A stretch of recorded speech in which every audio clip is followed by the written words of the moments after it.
오늘은 계시록 1장 4절로 7절의 말씀을 가지고 계시록 7교회의 비밀이라는 말씀으로 제목으로 은혜 나누는 시간 됐습니다. 먼저 계시록 1장 4절로 7절을 같이 봉독하겠습니다.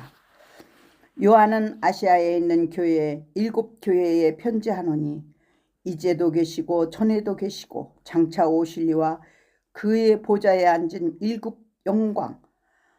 영과 또 충성된 증인으로 된 자들 가운데서 먼저 나시고 땅의 임금들의 머리가 되신 예수 그리스도로 말미암아 은혜와 평강이 너희에게 있기를 원하노라.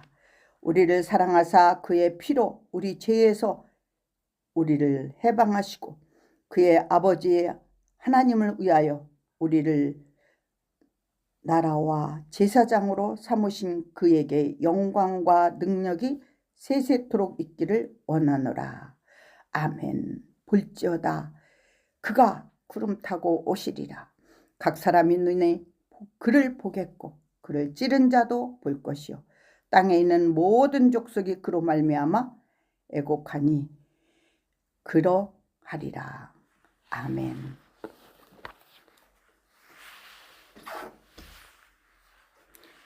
네, 계시록 7교회의 비밀에 대해서 오늘 은혜 나누는 시간 되겠습니다. 간단하게 1장 4절을 계시록 1장 4절에 이렇게 시작하는 말씀이 있습니다. 요한은 아시아에 있는 7교회에 편지하노니 라고 기록되어 있습니다.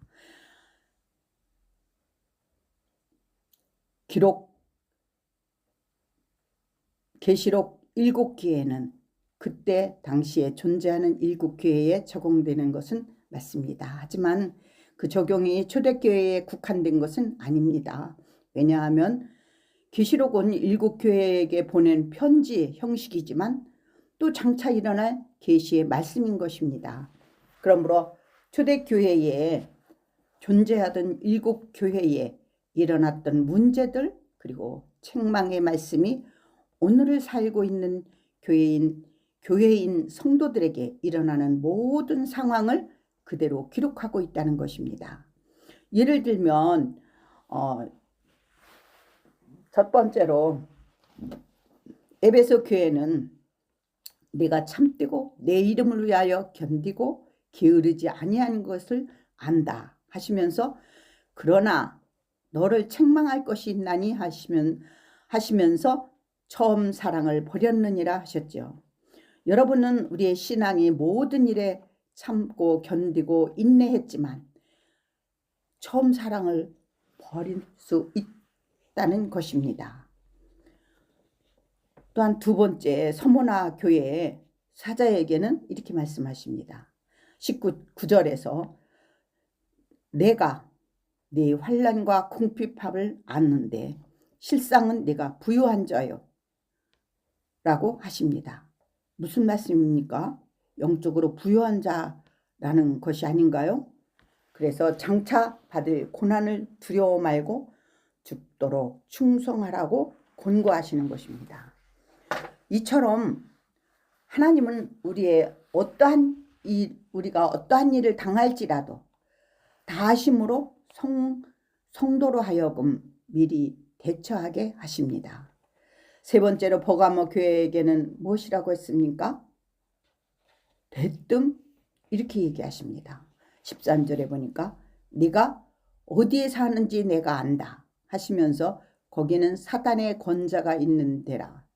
네가 내 이름을 굳게 잡고 충성한 증인이 있었고 나 믿음을 저버리지 않는데 그러나 두 가지 책망할 것이 있다 하셨습니다. 그것은 발람의 교훈을 지키는 자들이 있다는 것입니다. 발람은 누구입니까? 이스라엘 선지자인 척 하다가 결국 탐욕에 눈이 멀어 이스라엘 백성을 올무에 빠지게 한 거짓 선지자가 된 자입니다. 우리도 조심해야 합니다. 그가 어떠한 예언을 하고 맞는 이야기를 한다고 다 맞는 말은 예언하는 것이 아니며 결국은 어리석은 성도들은 미혹되어서 그 영혼의 영혼을 혼란에 빠뜨려 결국 넘어지게 하는 현대판 발람 거짓 선지자들이 참으로 많다는 것을 지적하십니다. 네 번째로 두아디아 교회에게는 이렇게 편지합니다. 내가 네 사업과 사랑과 믿음과 섬김과 인내를 안다고 칭찬하시면서 네가 책망할 일이 있다고, 그런데도 네게 책망할 것이 있다 하십니다. 그것이 무엇입니까? 바로 20절에서 자칭 선지자라 하는 여자 이세벨을 네가 용납한다는 것입니다. 교회에서 자칭 선지자로 행사하는 자들이 단호하게 배척해야 되는데 용납했다고 했습니다. 여러분, 교회가 온전해지기 전에는 이런 예언자, 선지자가 한시적으로 존재했지만 하나님의 교회가 든든하게 세워진 후에는 그런 자칭 선지자는 필요 없게 된 것입니다. 그래서 두아디아 교회가 책망을 받게 된 것입니다. 다섯 번째로 우리가 사대 교회에 대해서 말씀하셨는데 너의 행위를 아노니 네가 살았다 하는 이름을 가졌으나 죽은 자다. 그 믿음이 살아있는 줄 알았는데 죽은 자라는 것이잖아요. 왜 그 이유가 무엇일까요?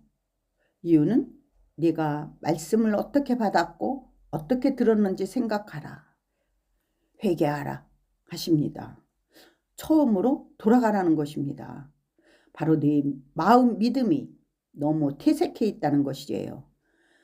세상의 때가 너무 많이 묻었다는 것이죠. 그러므로 처음에 순수하게 말씀을 받고 듣는 그대로 돌아가라 하시는 것입니다. 정말 우리가 처음에 예수를 믿을 때는 순수하게 받아들이잖아요. 모든 말씀을. 지금도 그걸 잊어서는 안 된다는 것입니다. 여섯 번째로 빌라디아 교회에게는 놀랍게도 유일하게 빌라디아 교회에게는 책망이 없습니다. 열린 문을 두시겠다 말씀하시면서 시험의 때를 면하게 하시겠다는 거예요. 그렇게 말씀하십니다. 우리 모두가 본받아야 할 교회인 것인 듯합니다. 끝으로 라오디게 교회에는 뭐라고 하셨나요? 이 교회는 무슨 문제가 있었습니까? 바로 3장 15절에 보니까 네가 차지도 덥지도 아니하니 차든지 뜨겁든지 하라 하시죠. 여러분, 우리 신앙이 매일 형식적이 되고 의무적이 되고 습관적이 되면은 뜨겁고 열정적인 신앙을 계속 유지하기 쉽지 않습니다. 또한 매일 세속적인 일에 매여 있다 보면 냉철한 마음으로 말씀을 읽지 못하게 됩니다. 그렇게 되다 보면 자신도 모르게 습관적으로 형식적이 될 수밖에 없습니다. 그러나 그것을 경계해야 합니다. 안 그러면은 계시록 3장 16절에서 내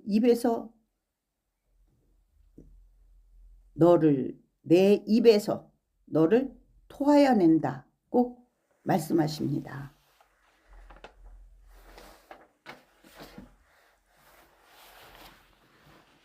자, 그러면 어떻게 해야 할까요? 그 점을 첫 번째 교회인 에베소 교회부터 자세히 살펴보겠습니다. 아마도 오늘은 일곱 교회별로 다 설명할 수 없겠지만 각자 상황이 달라도 뜻은 한 가지임을 기억하면서 각자에게 적용한다면 많은 은혜가 임할 줄 믿습니다. 먼저 계시록 2장 2절에서는 내가 네 행위와 수고와 인내, 악을 용납하는 건실한 종교인 어느 누가 봐도 점잖하고 겸손하며 악에선 먼 당신, 자칭 사도라 하면서 잘못한 것을 바로잡는 주위에서는 하나님의 이름으로 동망도 받고 선을 베풀고 이웃도 사랑하는 착실한 그리스도인을 말하고 있습니다. 그런데 왜 하나님께서는 진실하게 믿는다고 자부하는 그에게 책망의 말씀을 하셨을까요? 그 점이 바로 2장 4절로 5절에서 그러나 너를 책망할 것이 있나니 너의 처음 사랑을 버렸느니라. 그러므로 어디에서 떨어졌는지 생각하고 회개하여 처음 행위를 가지라. 그리하지 아니하면 내가 네게 가서 네 촛대를 그 자리에서 옮긴다는 것입니다. 그러면 처음 사랑을 버린 것이 무엇일까요? 바로 그 점이 계시록 2장 6절에서 이렇게 말씀하십니다. 오직 네게 이것이 있으니 네가 니골라당의 행위를 미워하는 것 같지만 그 사상을 가지고 있다는 것입니다. 우리가 생각할 때 알 수 없는 우리 유교 정신이 우리 가슴 속에서 가끔가다 튀어나오지 않습니까? 하나님 그것을 지적하는 것 같습니다.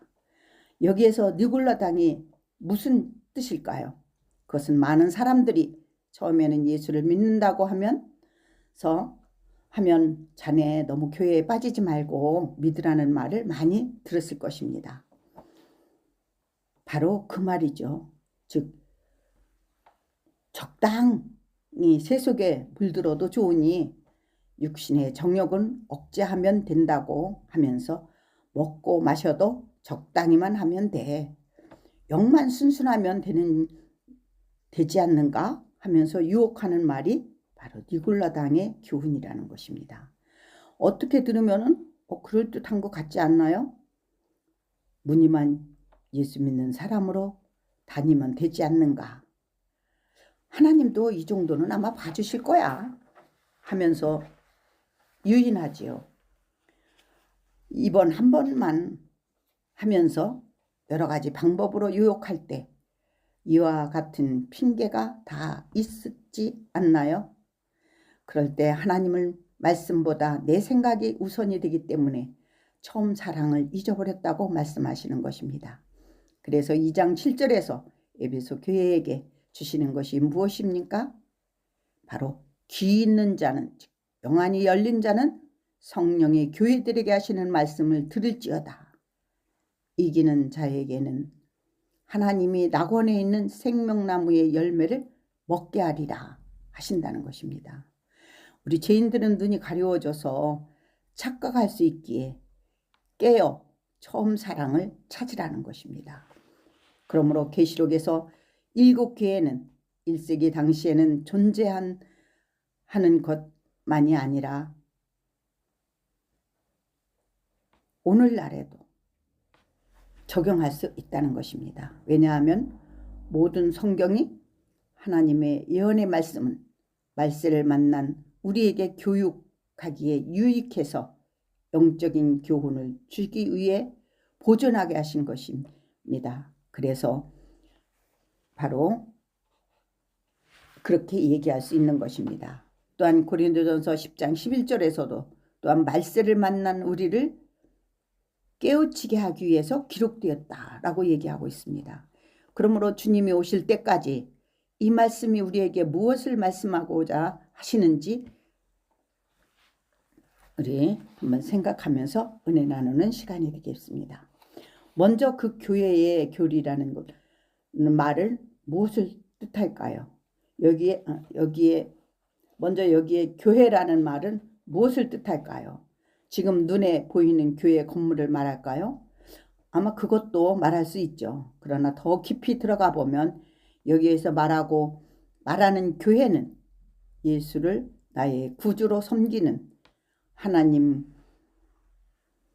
섬기는 우리 각자는 하나님께 택함을 받은 백성들을 교회라고 말할 수 있죠. 왜냐하면 예수님이 네가 하나님의 성전인 것을 알지 못하느냐? 라는 말씀을 하셨은 것을 볼 때 영적으로 우리 각자는 어떻게 대처해야 하는지를 자세히 말씀하신 것이 바로 7교회로 표현한 것이라고 본다면 내 안에는 에베소와 같은 기질과 성적을 가지고 있을 수도 있고 있어서 어떻게 대처해야 하는지를 말씀하고 있음을 기억하면서 서문화 교회와 같은 기질과 또한 버가모 교회 같은 또 성격, 두아디아 교회 같은 또 생각을 가진 사람들, 사대 교회, 또 빌라델피아 교회, 끝으로 라오디아 교회와 같이 흐리멍텅한 차지도 덥지도 않은 성정을 가진 사람들도 있음을 표현하고 있습니다.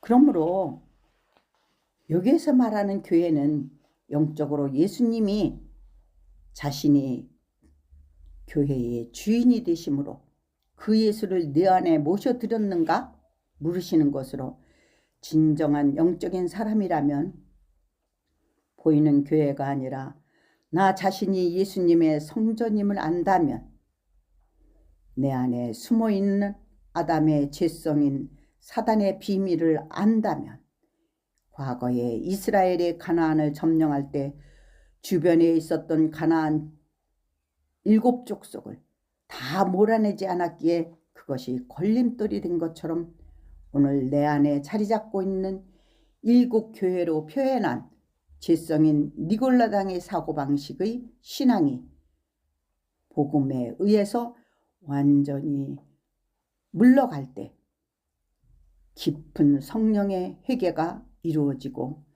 주님이 내 안에 들어오시어 나와 더불어 먹고 살게 되는 것입니다.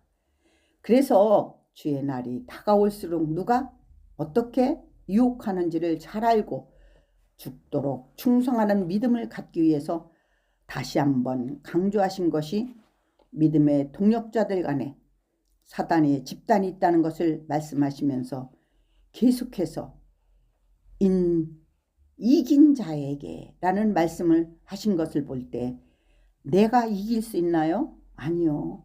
이길 수 없는 나를 말씀을 통해서 발견할 때 예수님이 십자가에서 다 이루심을 믿는 믿음을 우리에게 주시어 주님의 보혈의 덮으심으로 이긴 것으로 간주해 주신다는, 하나님의 십자가의 은혜 아래 들어올 때 이긴 것으로 여겨주신다는 것입니다.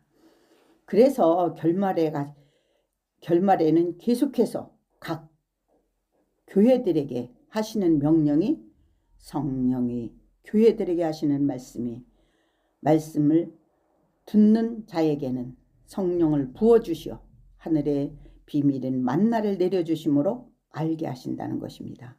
그러므로 구원은 우리의 힘으로 능력으로 갈 수 없는 곳이기에 주님은 나를 믿고 따르라는 뜻에서 우리 각자의 성격대로 믿음의 분량도 다르지만 각자 가지고 있는 은혜 안에서 죽도록 충성할 때 7교회에 주시는 축복을 다 다르게 표현하시므로, 어떤 교회는 생명나무로 열매를 먹게 하는 축복을, 어떤 교회는 만국을 다스리는 권세를 축복을 주심으로, 이렇게 여러 가지 등등 주신다는 것입니다. 그러므로 초대교회에 주신 모든 문제에 있어서 거기에 맞는 영적인 처방을 내려주셨던 것처럼 오늘날에도 이와 같이 성령의 교회들에게 하신 말씀을 잘 새겨 듣는 나와 여러분의 신앙이 될 때 어떤 문제가 있을지라도 주님의 뜻 안에서 잘 해결될 줄 믿으시기 바랍니다.